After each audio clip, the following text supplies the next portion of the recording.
গুলি করে বোমা ফাটিয়ে ভয়ভীতি দেখিয়ে জুলাই গণহত্যার ন্যায় বিচার থেকে দূরে সরানো যাবে না বলে জানিয়েছেন আন্তর্জাতিক অপরাধ ট্রাইব্যুনাল ২ এর চেয়ারম্যান বিচারপতি নজরুল ইসলাম চৌধুরী।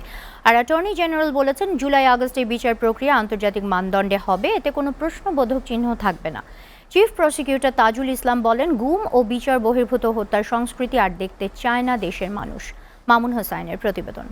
ওয়ালটন আবারও মিলিয়নিয়ার অফারে ওয়ালটন ফ্রিজ কিনে আপনিও হয়ে যেতে পারেন মিলিয়নিয়ার। জুলাই গণহত্যার বিচারের জন্য ট্রাইব্যুনাল ২-এ সদ্য নিয়োগ পাওয়া ৩ বিচারকের সংবর্ধনা অনুষ্ঠান অনুষ্ঠিত হয়েছে। সংবর্ধনায় অ্যাটর্নি জেনারেল মোহাম্মদ আসাদুজ্জামান বলেন, বিচারের প্রত্যাশা যেমন রয়েছে, তেমনি বিচারের মান নিয়ে কেউ যেন প্রশ্ন তুলতে না পারেন তা নিশ্চিত করতে হবে।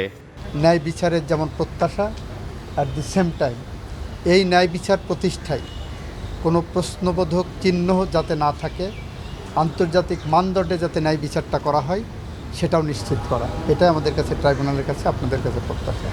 অ্যাডভোকেট তাজুল ইসলাম বলেন, গত ১৬ বছরে ঘটে যাওয়া সব অপরাধের ন্যায় বিচার নিশ্চিত করতে হবে।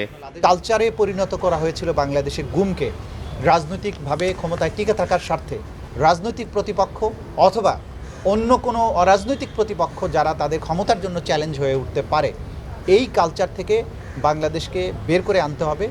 এদিকে জুলাই আগস্ট গণহত্যার মামলায় সাবেক প্রধানমন্ত্রী শেখ হাসিনা ও আসাদুজ্জামান খান কামালকে ২৪ জুন আত্মসমর্পণের নির্দেশ দিয়ে পত্রিকায় বিজ্ঞপ্তি জারি করেছেন ট্রাইব্যুনাল। গ্রেফতারি পরোয়ানা জারির পরেও ওনারা কেউই ট্রাইব্যুনালে হাজির হননি। এই গতকালকে আন্তর্জাতিক অপরাধ ট্রাইব্যুনাল এই দুজনকে ট্রাইব্যুনালে হাজির হওয়ার জন্য ২টি জাতীয় পত্রিকায় বিজ্ঞপ্তি প্রকাশের নির্দেশনা প্রদান করেছিলেন। মামুন হোসাইন, এসটিভি, ঢাকা।